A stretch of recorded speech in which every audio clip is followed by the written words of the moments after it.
Música de qualidade. Informação com responsabilidade. A partir de agora na Showtime. Alcel Pro Saúde. Alcel.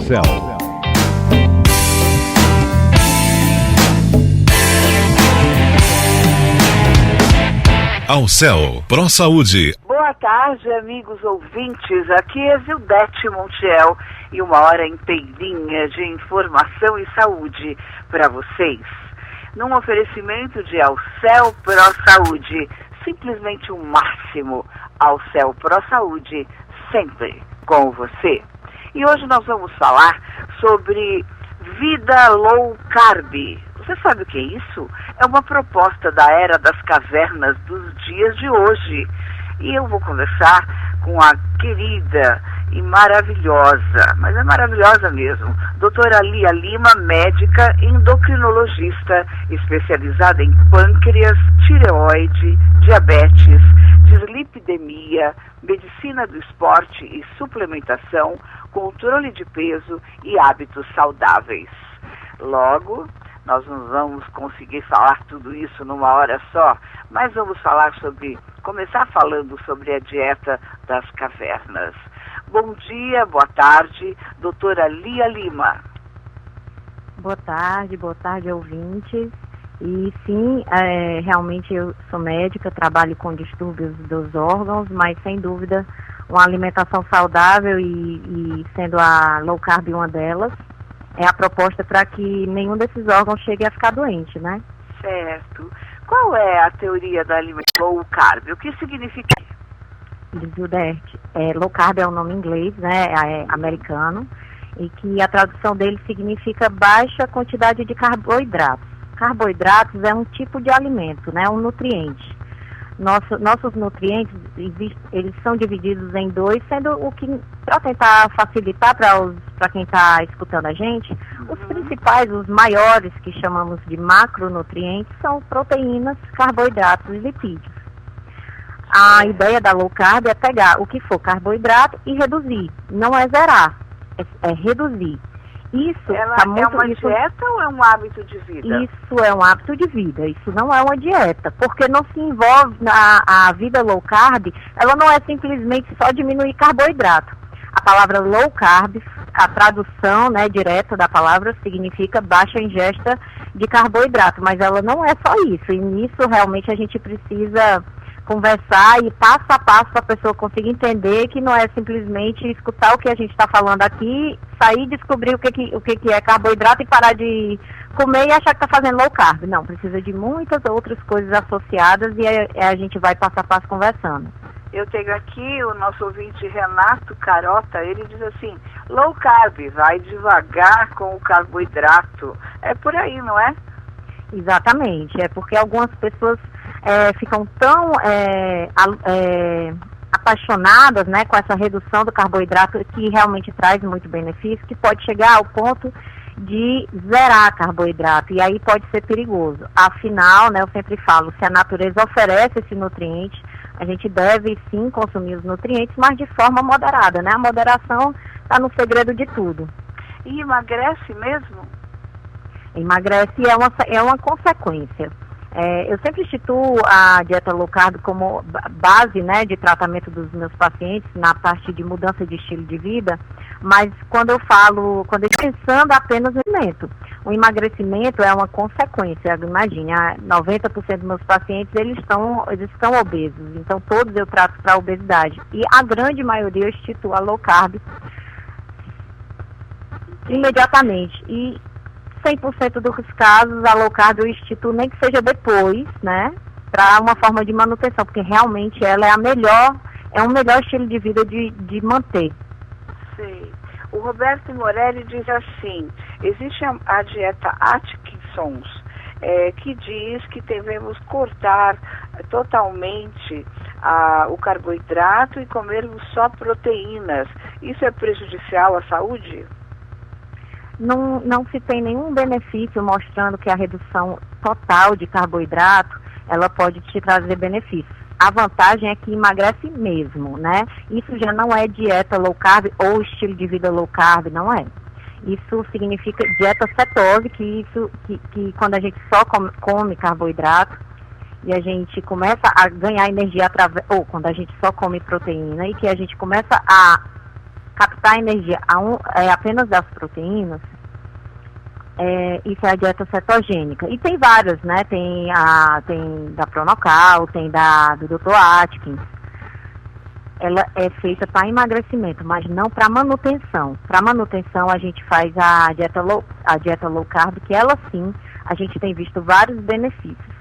O fato que eu gosto de deixar sempre claro aqui, quando eu estou falando para muita gente, é que assim, não existe nenhuma dieta ou estilo de vida fiel e que diga, olha, só essa é saudável, só pode ser essa. O que tem se visto é que realmente a low carb, diante das outras, está se mostrando muito superior e que provavelmente a gente vai conseguir provar através de estudos robustos, né? Porque hoje nós temos estudos pequenos, com 60 pacientes, com 100 pacientes. Nós estamos falando de estudos robustos, quando tem 4, 5 mil pacientes fazendo bem direitinho a sua dieta. Quando nós tivermos, é quando a ciência vai poder dizer assim, olha, realmente isso aqui é uma evidência. Não temos nenhuma evidência em nenhum hábito, nenhum. Então é por isso que sempre tem dietas de moda, né? Sempre vem coisas novas, porque a gente é um ramo que a gente ainda está conhecendo muito. O fato é que a low carb está sempre em todas as áreas. Semana passada eu estava com a hepatologista em reunião comigo, porque ela está apaixonada com a low carb, como ela pode tirar a gordura no fígado. Ela tem mostrado isso, né? No tratamento de esteatose, e ela estava me pedindo ajuda. Então, quando eu bato o martelo para essa dieta, porque eu não só faço, né? Eu faço ela há 4 anos. Eu passo para meus pacientes, vejo a perda de peso há muito tempo. Os benefícios que ela traz além disso e vejo as evidências científicas que cada vez mais vem se provando. Entendi. Quer dizer que além de emagrecer, é uma dieta que sacia como? Sim. A dieta low carb, ou paleolítica, ou paleozoica, ela é inspirada na época das cavernas. Então, por que tem esse nome? Lá, naquela época era assim? Sim, é aí que eu vou chegar, né, nessa historinha que eu vou começar a contar agora. Se nós tentarmos lembrar de como seria o homem da época das cavernas, eles eram magros, né? Então, o que a gente imaginava? Não tinha doença, obesidade naquela época. Então, diante disso, as pessoas começaram a se indagar como era o hábito de vida, o que será que no estilo de alimentação atual do mundo de hoje pode contribuir para esse ganho de peso, que é claro que eu queria dizer que a obesidade é mais que isso, não é só erro alimentar, mas foi daí que nasceu a dúvida se a alimentação paleolítica seria um influenciador, a alimentação daquela época não seria um benefício para a redução de peso. E aí foi que a gente começou a pensar, né, as pessoas que começaram a fazer. Industrializados era uma coisa que não se tinha naquela época, então começaram a tirar os industrializados. Eles se alimentavam de muitas proteínas, então há o aumento da ingesta de proteínas. E os carboidratos que se ingeria, porque ingeria sim, eram em pequenas quantidades, porque eles precisavam estar saciados, porque ninguém sabia quanto tempo eles iam ter comida disponível, entendeu, Zudete? Então, era muito importante que a alimentação fosse rica em proteínas e em gorduras, para que eles ficassem mais tempo saciados e não ficassem buscando tanta alimentação tão rapidamente, essa oferta tão rápida de alimento, que o carboidrato faz isso, né? Se você consome o carboidrato, logo você vai estar com fome, porque ela é fácil de ser metabolizada. Então, fazendo isso, é que a pessoa consegue ficar saciada, acaba comendo menos, porque está se saciando, e vai emagrecer, consequentemente. A Cíntia Moreira de Carli, ela pergunta, como eu posso saber quais os alimentos que têm carboidrato? Então, realmente isso exige uma aula, né? Uma aulinha de educação que eu faço no consultório, todos os pacientes que vão. E inicialmente eu sempre pergunto, né? Carboidrato, quando vem na cabeça de alguém, porque infelizmente carboidrato não foi ensinado na escola, na faculdade, né? Isso é uma coisa que parece que todo mundo deveria saber, né? A gente fala como se estivesse numa mesa de bar de carboidrato, mas na verdade a gente não sabe exatamente quem são. Mas eu tento facilitar, sim, para que as pessoas consigam entender de forma mais geral, não está bem específico, porque senão a gente gasta uma tarde todinha aqui falando de carboidrato. Mas os carboidratos, eles são as fontes iniciais de energia, eles servem para isso, para trazer energia imediata. O corpo está precisando de energia, ele vai atrás do carboidrato, porque é fácil o carboidrato queimar, para o corpo queimar o carboidrato. Fazendo uma analogia... Os atletas sempre comem carboidrato, muito macarrão, né? Quem? Os atletas. Os atletas, isso antes do treino, né? Porque é uma fonte imediata de energia. Eles pensam assim, né? E é verdade. Mas existem outras coisas também que estão se mudando o tempo todo na vida fitness. Mas eu vou deixar vocês na curiosidade, que eu já converso a vida low carb, né, Zildete? É mesmo. Bom, voltando a falar dos carboidratos. Os seus assuntos são muito interessantes. Eu estou aqui bombada de perguntas. Eu queria saber o seguinte. Naquela época paleolítica, na época da era da pedra, né? Na época da caverna, eles corriam muito para caçar, eles subiam pedras, desciam, nadavam nos rios. Eles tinham uma vida atleticamente muito boa. Então a gente atribui a magreza deles a todo esse exercício que o homem de hoje já não faz, pela vida mais pacata em termos de passividade, em termos de ficarem nos carros, no trânsito, horas depois no escritório, uma vida totalmente sedentária. Então, quer dizer que naquela época eles não eram magros só por causa do exercício, mas também por conta do carboidrato. Exatamente. Não, e é por isso que a vida low carb ou paleolítica não envolve só alimentação. Envolve os exercícios físicos, a ingesta de água, para que a gente possa brigar com a condição do ambiente. Imagina que nós temos o DNA da época do homem paleolítico. Então, nós trazemos o código genético, mas o ambiente mudou. O ambiente não é mais da era das cavernas. Então, a gente traz um código para viver na época das cavernas, só que nós estamos na época moderna. Então, nós temos que tentar burlar, né, tentar ter um pouquinho de jogo de cintura, de criar hábitos de poder adequar isso daí. Isso fazendo exercícios físicos, isso fazendo ingesta de água, isso também tentando obedecer o sono, tentando... fazer uma boa alimentação. E aí sim nós podemos dizer que a pessoa tem uma vida low carb, quando ela prioriza vários aspectos em prol da saúde dela e que não é só diminuir carboidrato. Mas voltando à perguntinha anterior, que alguém me perguntou quem eram os carboidratos, e só para simplificar, eu peço para a pessoa abrir a mão, são 5 os dedos, né, da mão, e aí são 5 coisas principais para a gente entender quem são as fontes de carboidrato, fica fácil de decorar. São todas as farinhas de trigo e amido. Existem outras farinhas, mas que não são carboidratos tão ruins. Por exemplo, farinha de aveia tem carboidrato. Mas a prioridade da vida low carb, a gente pede para retirar as farinhas de trigo e a farinha de amido. Porque a farinha de trigo, o trigo e o amido, eles são modificados geneticamente e não é o mesmo trigo da era antiga. Então, a gente pede para estar evitando totalmente na vida low carb. Outra fonte de carboidrato são as raízes. E as raízes, lembrar que todas as batatas são raízes, as cenouras são raízes, as beterrabas são raízes. Então, as pessoas costumam colocar cenoura e beterraba na salada, achando que estava comendo salada e que tem baixo carboidrato, mas, na verdade, está nas classes das raízes. Então, eles têm bastante índice de carboidrato. E a mandioca? A mandioca, ela está dentro das raízes, né? Ela tem alto índice de carboidrato, ele está entre os carboidratos. Agora, ela está permitida. Como eu te falei, a dieta low carb, ela permite carboidrato. Ela só pede que seja reduzida. As farinhas de amido e trigo pede para ser abolida, no caso da low carb, porque não existia esse tipo de alimento naquela época. Mas as batatas, as mandiocas, a cenoura, a beterraba, está tudo incluso. A pessoa pode e deve consumir, deve dar preferência para elas. Agora, de forma bem moderada, né? Ser bem em quantidades pequenas, porque vai ingerir muito carboidrato.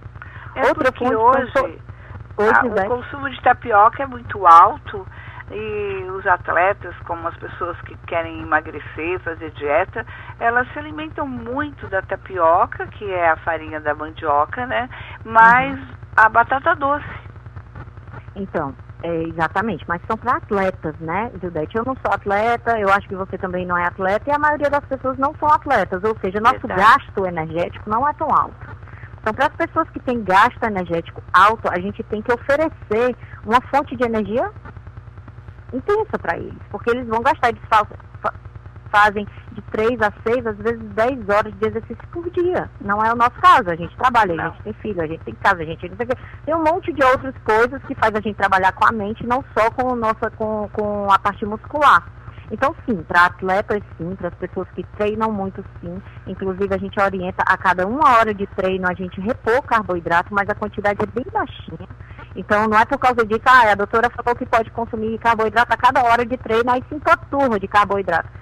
Aí, às vezes, está comendo mais do que gasta. E tem que entender do seu metabolismo, porque tem gente que gasta pouco. Mesmo fazendo academia, gasta pouco, porque tem um metabolismo mais lento. Atletas, em geral, têm um metabolismo mais acelerado. E aí, eles, sim, precisam de uma fonte de carga de carboidrato, né, que a gente fala de carga glicêmica intensa. E fica indicado para eles porque é uma carga glicêmica alta, mas é uma fonte saudável, é uma fonte de carboidrato boa. E aí a gente indica. E assim a gente responde a muita gente aqui, mais de 10 pessoas, Michele, Henrique, Cíntia de novo, Cibele, todo mundo perguntando. E eu vou dizer mais, você joga no Google alimentos com carboidratos que vocês vão encontrar, quer ver, 474 mil resultados para isso em 71 segundos, que eu acabei de abrir aqui. Então tem a lista de alimentos ricos em carboidratos, que são o pão de centeio, o arroz, o macarrão, a batata cozida e por aí vai. Então, se você quer muito saber, é aqui, ó, a lista toda de carboidratos, como a doutora disse, ela ia fazer uma aula aqui, e agora a gente não vai fazer porque a gente quer saber mais sobre a vida low carb. Inclusive, o Glauco me disse que a esposa dele faz a dieta low carb. Um beijo para vocês. Aqui nós temos quem pode incluir este hábito alimentar. Gildete, e para todos os que estão nos escutando, né, em geral, a alimentação low carb, ela é indicada para todo mundo, mas é claro, é individualizado. Só aqui nessa conversinha, a Gildete me perguntou, mas a atleta consome, então a gente não pode consumir? Não, então, como eu estou te dizendo, é individualizado. Não, você não pode simplesmente sair apaixonado por tudo isso que a gente está conversando e sair fazendo. Você já pode, sim, reduzindo, né, começando a se analisar e ver a quantidade de carboidrato que você come. Poxa, como é que eu estou hoje? O que eu ingiro, o que eu estou fazendo de ingesta de carboidrato no meu café, no meu almoço, no meu jantar? É muito. Então eu vou começar a reduzir. Isso qualquer um pode fazer. Agora, como, quantidade, que horário, por quê, quais preferir, qual a hora de consumir, aí é individualizado. Aí só mesmo com um profissional que sabe te orientar, porque tem que saber a hora que tem treino, tem que entender do metabolismo, tem que entender se tem doenças associadas. Agora, iniciar uma redução de carboidrato de forma devagar e começar a entender sobre esses alimentos, todo mundo pode fazer. Para incentivar as pessoas que estão nos escutando, né, a rainha da Inglaterra, ela faz a dieta low carb, é a dieta dela. Então, ela que é idosa, né, então se ela está fazendo, nós que somos súditos deveríamos estar seguindo, né? É verdade. Então, por que há essa briga com os carboidratos? Bom, os carboidratos, não há nenhuma briga. Na verdade, a gente só precisa entender de moderar deles. O que acontece é que a sociedade atual consome carboidrato o tempo inteiro. Quando eu comecei, isso aconteceu comigo. Quando eu comecei a fazer a dieta low carb, eu não comecei porque eu quis, por estética, foi por problema de saúde. E aí eu fui, como eu pedi para as pessoas que estão nos ouvindo, né? Olha, começa a observar se você come muito carboidrato. E aí, no meu caso, a dieta low carb, a vida low carb, ela ajuda muito para as doenças inflamatórias. Então, para quem tem dor, ou que precisa se recuperar de inflamação, é uma excelente alimentação, porque é uma alimentação anti-inflamatória, que foi o meu caso. E eu fui começar, e eu que sou endocrinologista, que atuo com saúde, que sempre gostei de estilo de vida saudável, achava que eu fazia uma alimentação saudável. Quando eu vi, Gildete, eu comia carboidrato o tempo inteiro. Meu café da manhã, que era o que a gente via na televisão, é aquele suco de laranja, aquele copão de suco de laranja, com pão, e quando eu via de suco de laranja é fruta, é carboidrato. O pão é farinha de trigo, é carboidrato. E era isso, tá entendendo? E eu já envolvi com manteiga e achava que era muito saudável, porque isso foi incluído na crença do brasileiro e das outras pessoas, né? O pãozinho está na oração do dia a dia, né? Está no pão nosso de cada dia. Então, isso tá dentro da gente. Então, por exemplo, eu fui orientada a comer ovo. Eu só nunca imaginei comer um ovo sem uma torrada embaixo. Então tudo tinha carboidrato, era impressionante como eu comia carboidrato. E aí eu fui me perguntando, isso que eu incentivei as pessoas que estão nos escutando, foi justamente o que aconteceu comigo. Eu disse, meu Deus, eu como tanto carboidrato que eu vou começar a retirar. Isso é um problema que não era meu, é um problema da nossa sociedade. Nós chegamos num restaurante italiano, quando não tem alguma coisa de berinjela de entrada, é pão. Ou seja lá qual for os outros restaurantes que nós fomos, é pão. Nós nunca convidamos uma pessoa para tomar um cafezinho na nossa casa sem servir um bolinho, um pãozinho de queijo, que é carboidrato. Então o carboidrato, ele tá em tudo do nosso dia a dia, né? E muitas vezes a pessoa pensa que faz uma alimentação saudável, mas tem carboidrato demais. Não é na verdade que ela é ruim, talvez ela está em excesso, entendeu? Entendi sim. E o carboidrato deve fazer parte da alimentação em que momento e em que quantidade? Beleza, essa pergunta é ótima. O carboidrato, eu estava querendo falar isso, mas eu não tive a oportunidade, mas fazendo a analogia para as pessoas que não têm conhecimento sobre esse nutriente, eu sempre peço para fazer uma comparação que o carboidrato, que nosso corpo é um carro, e que o carboidrato ele funciona como se fosse a gasolina do carro. Então, se eu tenho um carrão, uma Mercedes, aqui em 2016, 2017, zerada, e se eu tiver um Fusquinha de muito tempo atrás, que eu não sou boa entendedora de carros, então não sei te dizer um ano antigo de Fusca, mas se a gente pegar dois carros, um antigo e um novo, um com motor maravilhoso, um com motor antigo, e se eu botar a mesma gasolina nos dois, eu te pergunto, os dois funcionam ou não funcionam? Claro. Funcionam. Então, se eu pegar um atleta que tem um carrão, uma maquinaria maravilhosa, se eu der carboidrato, ele funciona. Se eu pegar uma pessoa sedentária, doente, se eu botar carboidrato, ela funciona. É a gasolina, não vai fazer diferença. Ele precisa daquilo ali para gastar energia para funcionar. Agora, o que vai fazer se ele vai conseguir ter um corpo melhor, ter uma maquinaria melhor? E aí ele precisa, sim, de uma maior oferta de vitamina, de proteína, de gordura. É isso que vai fazer a estrutura do carro e não a energia. O carboidrato, ele apenas vai trazer energia. Alguns carboidratos, por exemplo, as frutas e também as raízes, podem trazer vitaminas junto, né? Elas não são, por isso que são preferidas na vida low carb. E são as batatas mais ainda, mas isso eu vou esperar você fazer a pergunta para mim, para eu poder responder. Mas fazendo a analogia que eu queria falar para vocês, o carboidrato, como ele é a nossa gasolina, em geral a gente precisa botar gasolina, existem duas formas que eu falo com meus pacientes. No carro a gente bota gasolina. Se a gente enche o tanque e fica botando mais gasolina, mas o tanque ficou cheio, ele começa a transbordar, não é isso, Zidete? É sim. Mas o nosso corpo, ele não é um carro exatamente, né? Ele é inteligente, é um carro inteligente. Ele não deixa jogar fora a gasolina, ele não é besta, ele vai guardar. Então o que acontece é que a gente consome carboidrato demais, que a gente coloca gasolina demais e aí transborda. Só que o corpo não deixa transbordar, ele armazena. E aí armazenando é que vai ter esse acúmulo em forma de gordura. Qual o melhor horário para consumir, então, os carboidratos? Que horas a gente tem que encher o tanque? A gente tem que encher o tanque de manhã, porque a gente vai estar andando para um lado, andando para o outro, vamos estar alerta, acordados. Isso tudo faz o nosso cérebro trabalhar. O cérebro gasta carboidrato para que os neurônios funcionem. Então, eu sempre oriento que o melhor horário para consumo de carboidrato é café, lanche da manhã e almoço. Depois do almoço, a gente cessa carboidratos.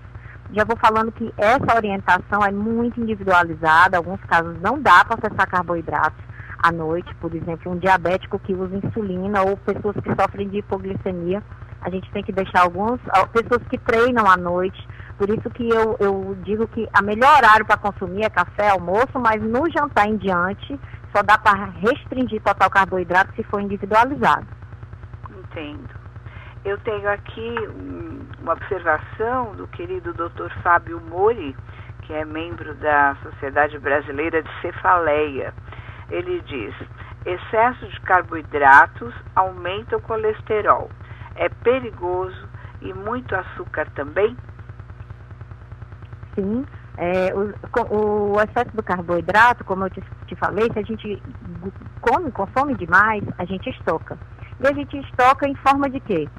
De gordura, né? Então, sim, o excesso de ingesta de carboidrato aumenta, sim, os colesteróis, que é uma forma de gordura do nosso corpo, e ele está muito relacionado com quando você diminui a ingesta de carboidrato e diminui a liberação de um hormônio que trabalha com carboidrato, que se chama insulina, melhora muito as doenças inflamatórias, e uma delas a cefaleia, que é a dor de cabeça.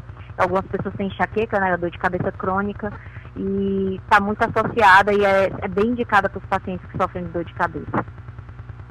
Nossa, que coisa. Então, qual deveria ser um pequeno cardápio, só de exemplo, para um lanche da tarde, para um jantar e ceia? Porque o carboidrato é de manhã e no almoço, um pouquinho, e depois. Ok. Bom, falando dos carboidratos de forma bem rápida, eu falei da farinha de trigo e de amido para a gente retirar. Disse que podia preferir as batatas, preferir as frutas. Tem outra fonte de carboidrato que eu sempre falo, mas não estou lembrando agora. As flores, né? Entre as flores eu peço para ter cuidado com excesso de cebola, que alguns pacientes comem muita cebola, mas cebola para temperar não tem problema nenhum, pode ser consumido em qualquer horário. E pensando nesses, são esses que a gente tem que estar reduzindo durante o dia, né? Do almoço em seguida.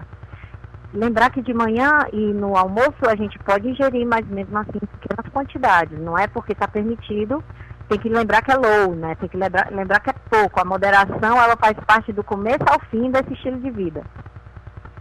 E o que a gente poderia, então, consumir no lanche da tarde, no caso, após o almoço?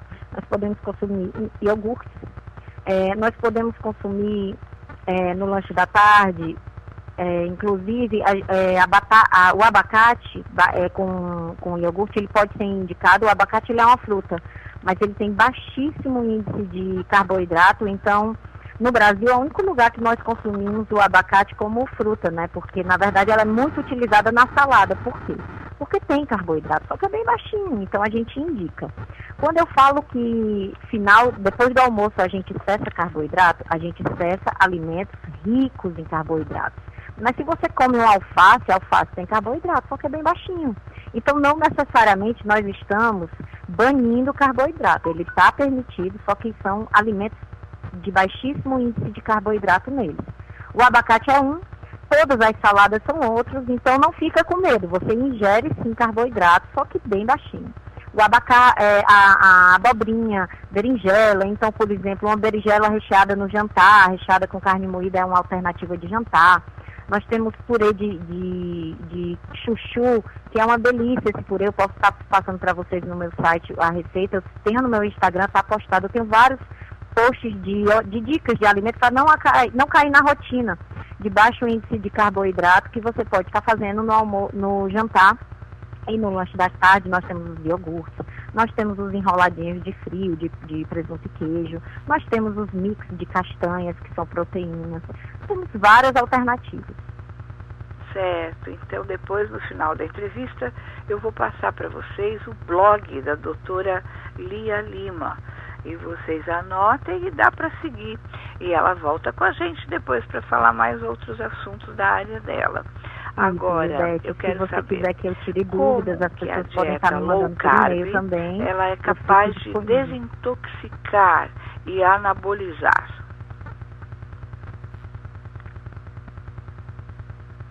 Doutora Lia? Oi. Oi, querida. Como que a dieta low carb é capaz de desintoxicar e anabolizar?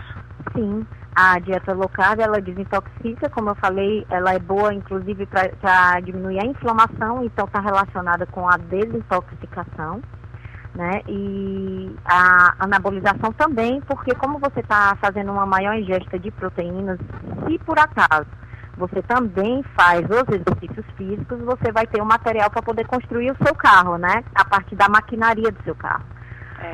Só consumir proteínas e gorduras não vai fazer você ter uma maquinaria boa. Você tem que ter o hábito de fazer o exercício físico. Quando eu falo para a gente construir um prédio, a gente precisa ter, ou qualquer estrutura, né, da parte de engenharia, nós precisamos ter o cimento, mas nós precisamos ter o trabalhador. Então, não adianta ter só o cimento, no caso a proteína. A gente precisa ter a fonte de energia, que é o estímulo do músculo. Então, sim, conseguimos com a dieta low carb anabolizar na condição da pessoa fazer os exercícios físicos.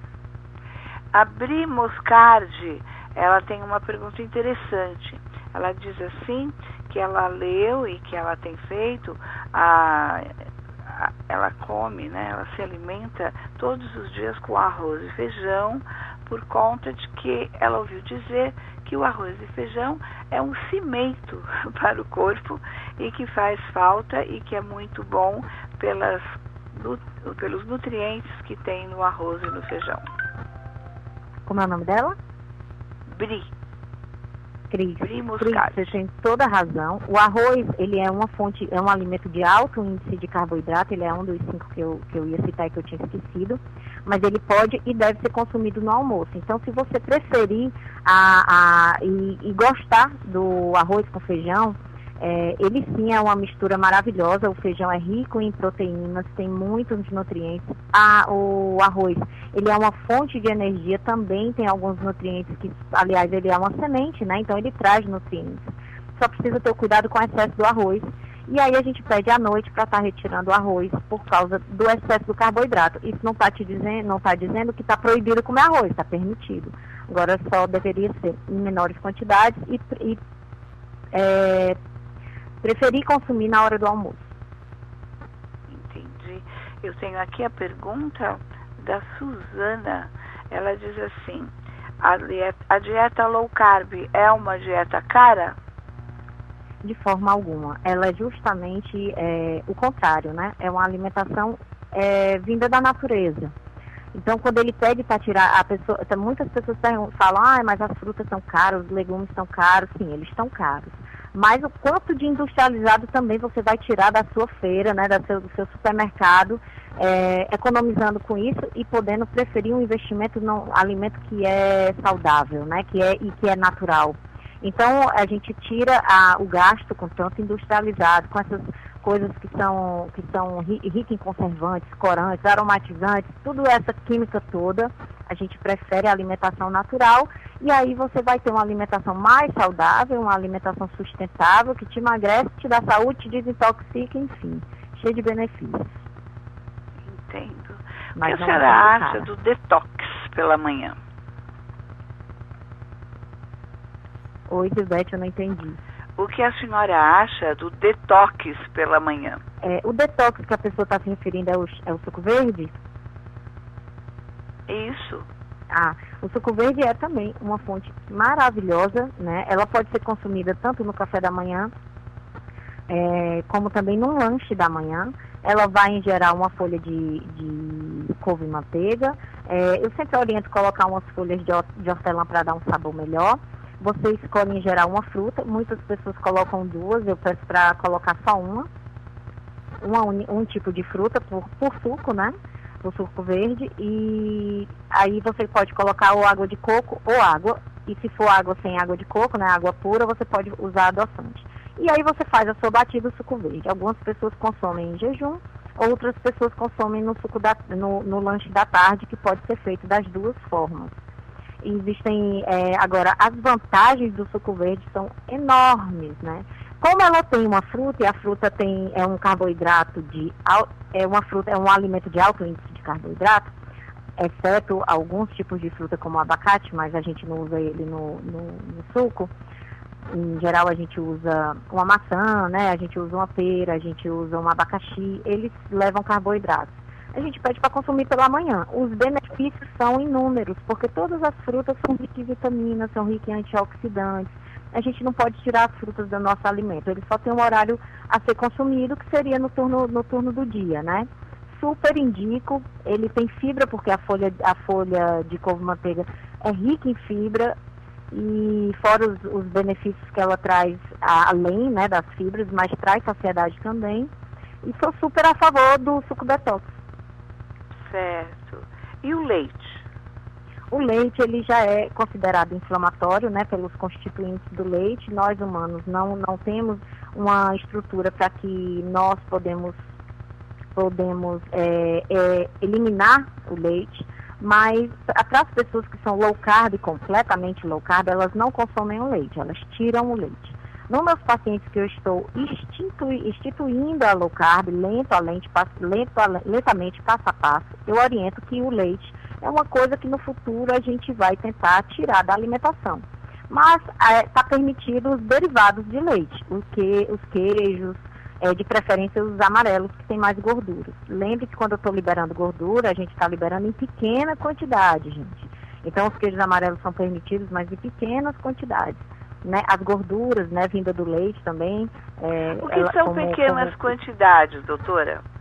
Pequenas quantidades, não é porque está permitido queijo amarelo que a pessoa vai botar queijo em todos os pratos, vai botar creme de queijo em todos os pratos, tá entendendo? É saber que precisa ter cuidado, porque querendo ou não é uma gordura, e a gordura é uma fonte de energia, uma alta fonte de energia, e que a gente não pode acabar consumindo tanta energia assim.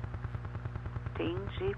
Ontem eu fui ao cabeleireiro, aí chegou na hora do jantar, eu estava com fome, eu pedi para comprar 100 gramas de mussarela e comi. Eu fiz bem? Fez bem, porque 100 gramas não é muito, né? Bem pouquinho. Ah, então eu queria saber essa medida. O que são carboidratos simples e complexos? Qual é a diferença? Eu tenho uma postagem só sobre isso, explicando. Eu acho que, não sei se eu tenho um vídeo explicando sobre isso, mas isso demora, gente, para explicar realmente não é fácil. Mas deixando simplificado para as pessoas que estão escutando, simples já fica fácil de entender, né? Carboidrato simples parece que é uma estrutura boba, né? E é realmente. É uma estrutura fácil do corpo transformar em energia. E para quem transforma essa energia se chama insulina, é o hormônio que cuida de transformar o carboidrato em energia. E ele coloca dentro da célula. E aí a célula transforma em energia, ele participa dessa função. Então é fácil para o carboidrato, para a insulina, metabolizar um carboidrato simples. E é difícil para a insulina, é demorado metabolizar um carboidrato complexo. Sendo assim, como nós estamos falando de saciedade, nós queremos ficar mais tempo queimando o alimento, mais tempo precisando de menos alimentos, nós priorizamos os carboidratos complexos, porque eles são mais difíceis de ser metabolizados. E assim, eles dão mais saciedade, não faz a gente procurar alimento tão rápido. As frutas, em geral, eles são carboidratos simples. Lembrar que mas eles não estão abolidos na low carb. Quem está abolido dos carboidratos simples são as farinhas de amido e de trigo. Então, as frutas, elas não precisam ter uma briga com elas, só precisam ser em menores quantidades. E Tatiane, ela diz assim, eu sou jovem e estou com a tireoide avançada. Eu gostaria de saber o que é síndrome metabólica. Síndrome metabólica é uma doença que ela é associada, nós temos que encontrar 4 fatores alterados para que a gente possa dizer que a pessoa tem essa síndrome metabólica.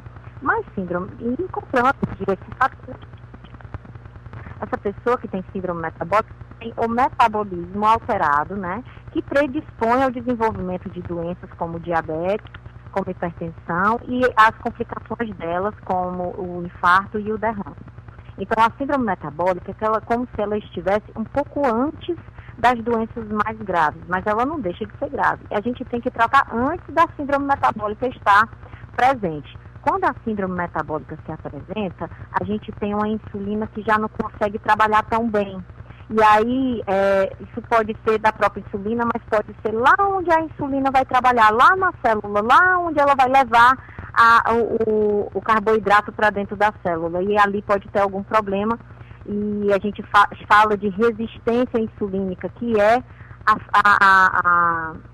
como se fosse o conceito da síndrome metabólica, como se a pessoa tivesse um metabolismo alterado, onde ela tivesse uma dificuldade muito inicial de metabolizar os carboidratos. Então eu tenho aqui a pergunta da Sueli, eu não vou falar o sobrenome que eu não vou saber, que é uma sopa de letrinhas, Hetchkovsky. Ela nos escreve do Texas, ela está ouvindo a gente lá. Muito obrigada, Sueli. Ela diz assim: eu tomo T3, T4 diariamente e eu parei de tomar por um tempo e o meu médico disse que isso dá diabetes. Isso procede e por quê? Ok, ela não está fazendo uso dos hormônios que foi prescrito pelo médico. Sendo assim, ela tem alguma doença que precisa repor o hormônio. No caso, a tireoide dela não está produzindo a quantidade de hormônios, que são T3 e T4, e ela está precisando complementá-los, que a gente fala de suplementação. Então, ela não é que ela não produz, eu não sei, a não ser que ela já tenha tirado a tireoide, feito alguma retirada completa, mas se ela não está suplementando, ela vai precisar, né? O corpo vai precisar, para que possa funcionar de uma forma harmônica, né? Que a gente fala em homeostase e em equilíbrio. Mas quando para de tomar esse remédio, dá diabetes? Ele pode dar, porque o hormônio da tireoide, ele cuida também do nosso metabolismo e cuida do tempo de duração das nossas células. E as células precisam de energia, que vem dos carboidratos, né? A fonte inicial de energia vem dos carboidratos, como eu comecei falando nessa entrevista. Então, uma vez que ela não consome o hormônio que participa do equilíbrio do nosso metabolismo, do tempo que como as nossas células têm que viver, pode sim acabar prejudicando no funcionamento da quebra dos carboidratos e acabar evoluindo com a diabetes.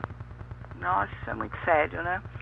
E uma outra coisa aqui, é que são tantas perguntas, eu tenho, gente, que simplificar. Aqui no seu blog, a Mara, ela viu aqui o trigo moderno e ela gostaria que a senhora explicasse o que é esse trigo moderno e por que ele causa consequências desastrosas. Um beijo para você, Mara. Gente, eu acho que eu fiz um vídeo falando do trigo moderno, se eu não me engano são 40 minutos. É coisa para falar do trigo. Mas vamos falar rapidamente, né? O trigo da atualidade, ele é geneticamente modificado.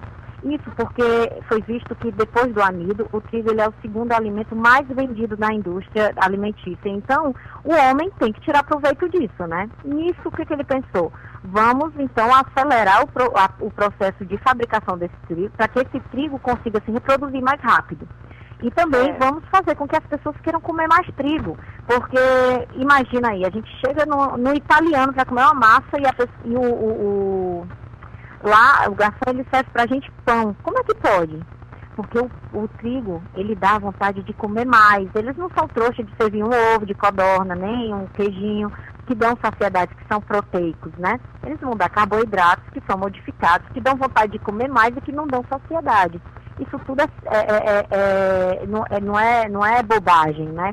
Isso já é observado, eles observam o comportamento do homem. Então, o trigo, ele é modificado, e essa modificação que veio para aumentar a venda e o consumo, ele também veio com maior inflamação no nosso corpo, né? Foi modificado o principal tipo de carboidrato que está constituído nele. E esse carboidrato que está constituído nele, ele é extremamente inflamatório para o nosso corpo. E diga, pode dizer. Não, pode continuar. Tá. Como ele é muito inflamatório para o corpo, ele faz uma carga glicêmica altíssima. Quando ele leva uma mensagem, ele leva uma quantidade de carboidrato muito alta para a corrente sanguínea e assim faz liberar altas doses de insulina no nosso corpo, fazendo o nosso pâncreas ficar super exausto, que é o produtor de insulina. Então ele fica exausto. Nossa, quanta carga de carboidrato, quanta quantidade de insulina eu vou ter que secretar aqui. Ele pode entrar em exaustão. E esse excesso, né, continuado e anos que a gente consome esse tipo de trigo, causa uma inflamação intensa no nosso corpo. E isso traz doenças. E inclusive, uma das características mais comuns que a gente vê nas pessoas que reduzem, não precisa tirar o trigo completamente, mas reduzir, elas ficam mais dispostas. Então, uma das justificativas que a gente tem para dizer, nossa, como é que meus pais, como é que meus avós, eles são tão mais dispostos, e a gente, que nós somos jovens, A gente tem tanta preguiça, a gente tem tanto cansaço, a gente está sempre reclamando. E a gente vê que as pessoas, quando tiram o trigo, ficam mais dispostas. Então, a gente associa muito a inflamação que o trigo causa.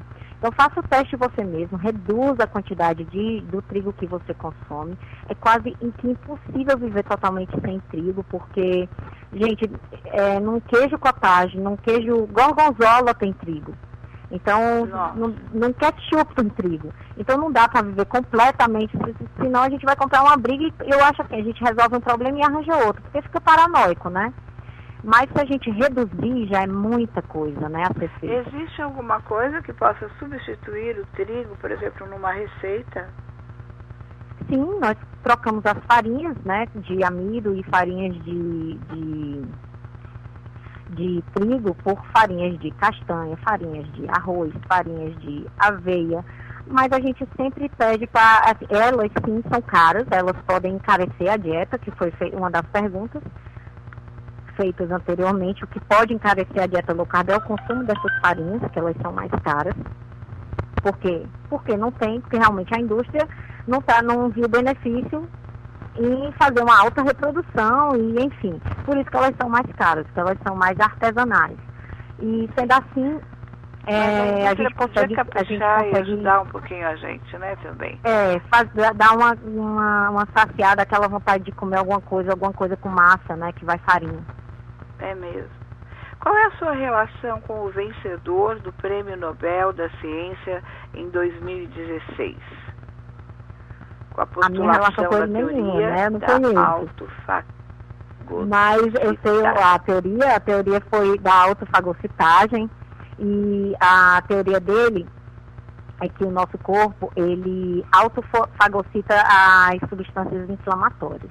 Essa pergunta, ela está muito relacionada com o jejum, né? Com o jejum intermitente, que é outro hábito, que seria um outro assunto para a gente conversar.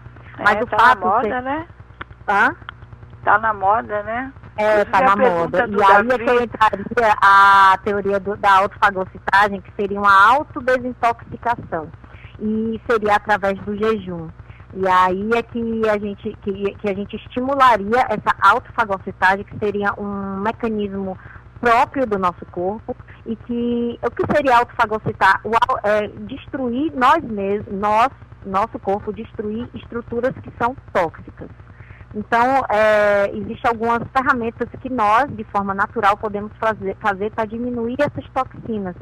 E uma das formas seria através do jejum, né? E a prática do jejum, ela é milenar, ela vem até em todas as religiões, né? É indicado o jejum, porque eles conseguem observar uma desintoxicação, nem que seja de alma, porque realmente existe essa desintoxicação. E esse mecanismo foi descoberto em 2016 através da autofagocitagem. Mas isso eu vou esperar você me convidar e as pessoas que estão escutando ficarem curiosos e me chamar novamente para a gente falar sobre o jejum. Certo. A Cris Faria pergunta: por que um longo tempo de jejum dá tontura e ânsia? Isso. Se você ficar longos tempos de jejum com a alimentação prévia mal feita, você realmente pode passar mal com isso. Então, o jejum ele precisa ser muito bem orientado. Ele, diferente da low carb, não é indicado para todo mundo. E o jejum não é só ficar sem comer, gente. O jejum precisa beber muito, muito, muito líquido, porque você, durante o jejum, está fazendo autofagocitagem. E na hora que você está destruindo essas toxinas, elas precisam ser eliminadas. Elas não podem ficar no corpo, porque se ficarem no corpo, elas vão ficar tóxicas. E aí elas podem fazer mal-estar, dor de cabeça. E aí, uma das formas que a gente orienta para as pessoas que sentem alguma coisa quando fazem jejum, geralmente fazem de forma sem orientação. E uma das orientações muito importantes é beber o dobro, pelo menos, de líquido que bebe ao dia. Então, não é um jejum total, é um jejum orientado e um jejum que leva água. O jejum intermitente, que é uma prática, né, ele não é só ficar sem comer. São períodos sem se alimentar, que precisa ser orientado o que alimentar antes. Precisa beber líquidos, muito líquidos no jejum. Isso, depois eu te explico quais os líquidos que são liberados, mas assim, de forma rápida, a água está totalmente liberada. E ela precisa ser feita exercícios físicos em jejum, para para que você possa dizer que faz a prática do jejum intermitente, precisa ter a tríade dos exercícios, da água e do tempo sem comer. Nossa, é muito interessante. Eu gostaria de convidar a senhora para estar conosco no próximo sábado, é possível? Gilberte, eu vou ver a minha agenda, mas eu acredito que sim, né? Próximo sábado eu acredito que sim, no mesmo horário, então, a gente combina na semana, porque, olha, eu tenho muitas perguntas aqui, atletas, não atletas, gestantes, mães que estão amamentando, todo mundo quer saber sobre dieta, regime. A mamãe Andréia, ela acabou de ter um bebê, está amamentando, quer fazer um regime, está se sentindo gordinha. A Karine Gabriel, um beijo para você. Ela mora em Orlando, nos Estados Unidos. Ela diz que lá tem muito fast food, que ela está desesperada porque já engordou bastante. Eu agradeço, eu acho que quando a gente pega a nossa profissão e transforma numa forma de transmitir, de conhecimento que agrega, né? Quando a gente pega as redes e as mídias para estar divulgando coisas que qualquer um que está escutando pode começar a fazer com benefício próprio, todo mundo ganhando esse benefício me deixa muito feliz. Então, acho que essa é a grande mensagem de hoje, né? Poder levar para todas essas pessoas que bons hábitos, bom estilo, e quem sabe essas pessoas serem futuras influenciadoras. Se hoje eu estou influenciando, quem sabe amanhã não são essas pessoas que estão nos acompanhando que estão influenciando outras, né? Eu fico à disposição de responder qualquer dúvida, vocês podem estar me mandando por e-mail. Durante a semana eu responderei todas. E eu estou aqui para ajudar. O que precisar de mim, eu só agradeço que as pessoas possam estar querendo, né, consumir um estilo de vida saudável, porque ela, como eu te falei, antes do tratamento médico, tem que ter isso, tem que ter mudança de estilo de vida. Certo, eu estou agradecendo aqui a todos também, e principalmente a senhora por esse tempo dispensado, por essa atenção, pela sua sabedoria, pela forma clara com que a senhora fala, e todo mundo aqui perguntando cardápios. Eu vou então passar para vocês o blog da doutora Lia Lima. É muito fácil, é o nome dela.com.br, então www.doutoralialima.com.br. E aí vocês podem então estar conosco na semana que vem para a gente dar aqui mais dicas e conversar melhor ainda sobre a endocrinologia. Você que quer saber quando deve ser procurado um endocrinologista, doutora Lia? Na verdade, o endocrinologista ele acaba vendo o paciente como todo. Então, a pessoa pode procurar o endocrinologista. Tem pacientes que vão apenas para já como clínico, numa avaliação de clínica geral, a gente já faz. Agora, quando o tratamento da endocrinologia atua, ele atua quando a gente identifica, né, a alteração de alguma doença de alguma glândula. E aí a gente entra com os tratamentos. E caso uma consulta endocrinológica na base da clínica, porque a gente acaba vendo o corpo inteiro, né? Tem glândula no corpo inteiro. Então, se a gente identificar um distúrbio em alguma outra área que não seja da gente, a gente encaminha. Por exemplo, uma alteração de gordura no fígado, a gente trabalha junto com a hepato, uma hipertensão, a gente trabalha junto com o cardiologista, e a gente vai fazendo os encaminhamentos para médicos que a gente sabe que trabalham na mesma linha e tem a mesma filosofia de ver o paciente como um todo. Perfeito. O endocrinologista pode cuidar de você que está na menopausa, você que tem sintomas de diabetes ou não tem. Quando você chegar lá, você pode fazer esse exame e descobrir distúrbios metabólicos, falta de crescimento. Você que tem uma criança que está pequenina, você pode procurar um endocrinologista. A osteoporose, os distúrbios dos ossos, que é um assunto tão em voga hoje em dia, como prevenir, que é mais importante é prevenir as doenças da tireoide, cancros das glândulas endócrinas, também sobre a subprodução de hormônios. Tem pessoas que têm hormônios a mais, tem pessoas que têm a menos também.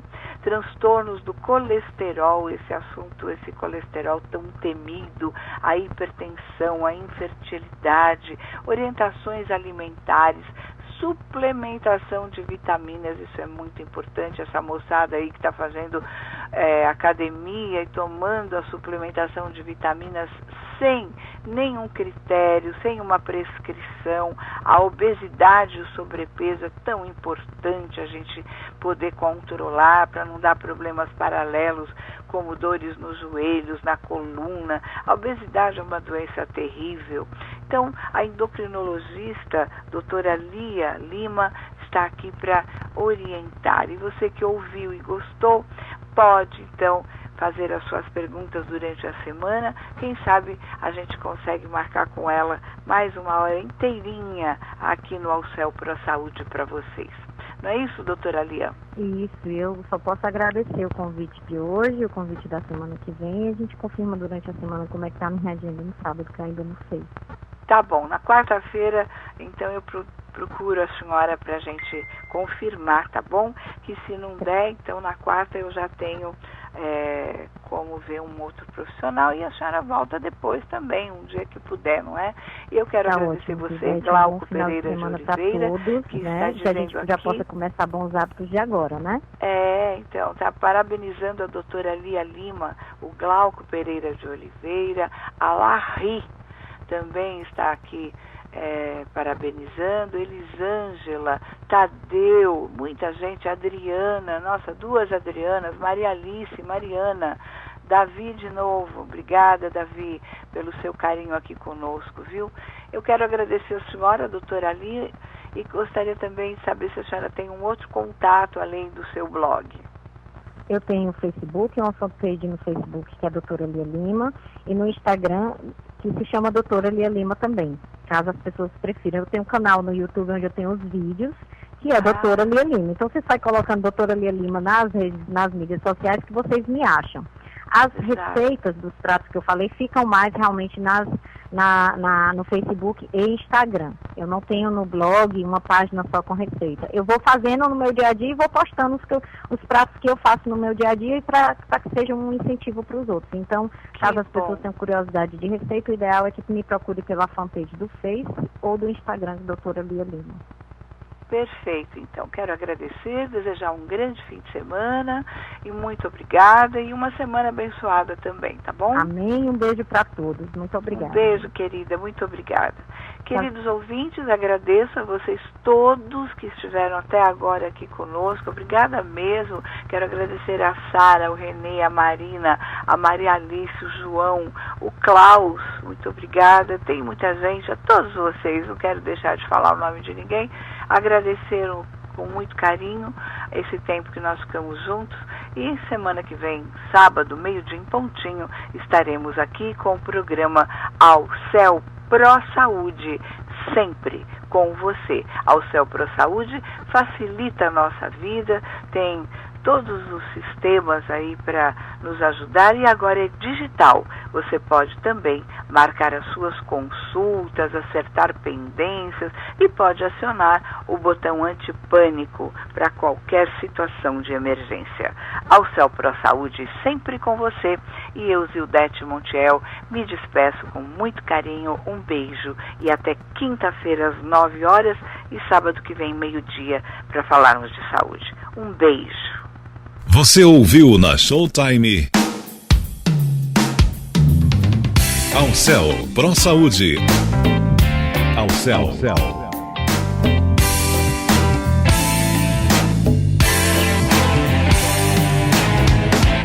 Ao Céu Pro Saúde.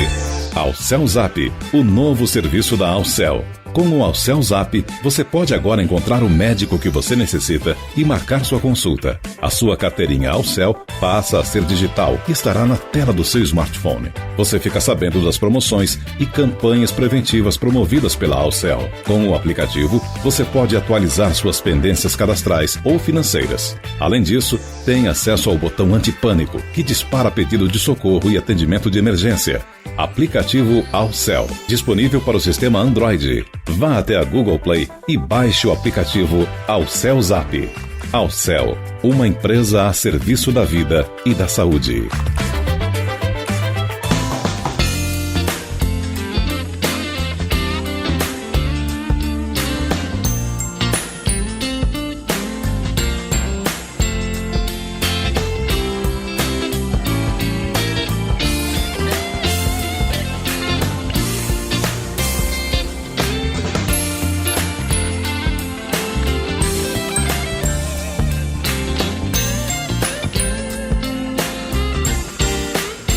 Showtime Web Radio.